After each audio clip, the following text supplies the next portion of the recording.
Hey everybody, this is Ainsley from Vintage Karma. If you like this video, make sure you hit that like and subscribe button.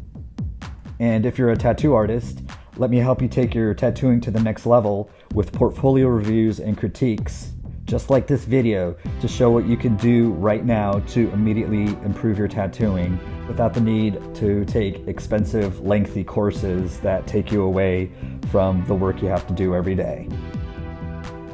So I've been tattooing for around 15 years, and in that time I've built quite a reputation of doing cover-ups and reworks, and that's what this video series is all about.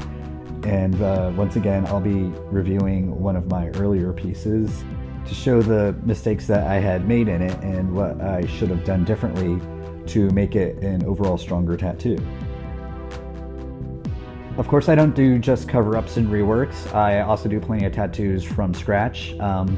So if you want to see my cover-up website, you could check that out at redoyourtattoo.com. And if you want to check out all of my tattoos as well as everybody else's at my shop, you could check us out at artofvintagekarma.com. So let's get on with the show.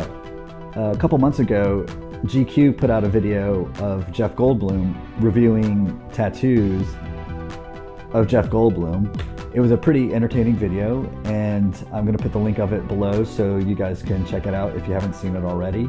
So this video definitely brought to mind a tattoo that I'd done about 8 or 9 years ago of Jeff Goldblum as the character Mac in the movie Earth Girls Are Easy. And this was my first color portrait. I did this on a good friend of mine. And while I was happy overall with how the tattoo came out, I felt like the face just didn't quite say Jeff Goldblum. Now, this was a really difficult image to use for a first color portrait, and it really had a lot of challenges with the blue stripes of makeup coming across the face and everything. So I had a lot working against me. So I'm throwing this on Procreate again, and the original photo reference was pretty easy to find on Google. And there will be a little bit of distortion on the tattoo purely because it is a photograph of a tattoo on a round body part. It's not going to match up exactly with the photo. So give a little bit of allowances for that. The main things that had bugged me with this tattoo were the eyes and the mouth just never felt quite right as Jeff Goldblum. And this tattoo was also from a period of time when using a lot of black in tattoos was still kind of, for some reason, it was very out. You wanted to do all your tattoos with as little black as possible. That is something that I have in my work now changed. I do use a lot more black in my work, so going through this and just adding a lot more black in places that even on the original photo, the reference photo has not a lot of really clearly defined areas of facial features because of that makeup, the way it kind of, the stripes just make the face not look kind of normal. So what I did was I put a picture of Jeff Goldblum from the movie when he turns into his human form from the alien form, just so I could have a better kind of Jeff Goldblum face to go off of. And I actually found that to make things a lot easier to reference and try to get that, really just that facial recognition going. So once I kind of got that going, I was able to really get that Goldblum mouth and eyes going. So I know this is kind of coming out a little bit cartoonier than it would if I was actually tattooing it, just because it's being digitally manipulated, and just the distortion of the tattoo as well. So definitely going in with a lot of blacks to create that, a more accurate jaw shape, a more accurate shape of the lips and the eyes and the underbrow ridge. Those are key areas of the face that you want to make sure you nail. If you don't get the mouth, nose, and eyes, then you're not going to have a resemblance.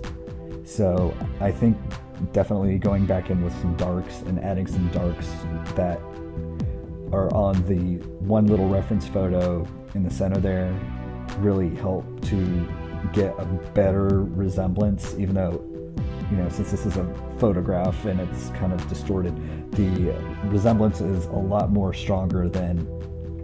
And this is something that you could do when tattooing any portrait, if it's of, a family member or an animal or anything like that. A lot of times the images that clients bring us aren't the best quality, especially if it's like an old cell phone image or something like that. And if it's somebody who's passed away, you don't really get a chance to have a do-over with the photos. So you got to use what you have. And if you could get multiple photos of that person, you could kind of use that to fill in the blanks a little bit and to accurately kind of recreate and make the photo a little bit enhanced to work better for a tattoo. And what you would do is take that photograph and open it in Photoshop or whatever photo editing program you're using, and use that burn and dodge tool to burn the shadows in a little bit more, and the dodge tool to pull out those highlights a little bit more, to create a higher contrast, more vibrant tattoo reference, versus just hitting that contrast button like that. Of course we'll do some, but if you use that burn and dodge, you can kind of really control and pinpoint where you want to hit to create details that might not be readily apparent in that image. But if you have alternate photographs to look at, to get references from, you can kind of add those little details in there, and it can really help take a photo that might not be the best quality. If it's like a little blurry or fuzzy, or if it's like far away or whatever, you can really still capture that likeness, even though all the information isn't there, just by making it a little bit more dramatic. Well, I hope you liked this video, and please like and subscribe if you did. And if you want me to redo your tattoo, make sure you send it my way, and I will show you what you could do to make your tattoo look better. Thank you, and have a great night.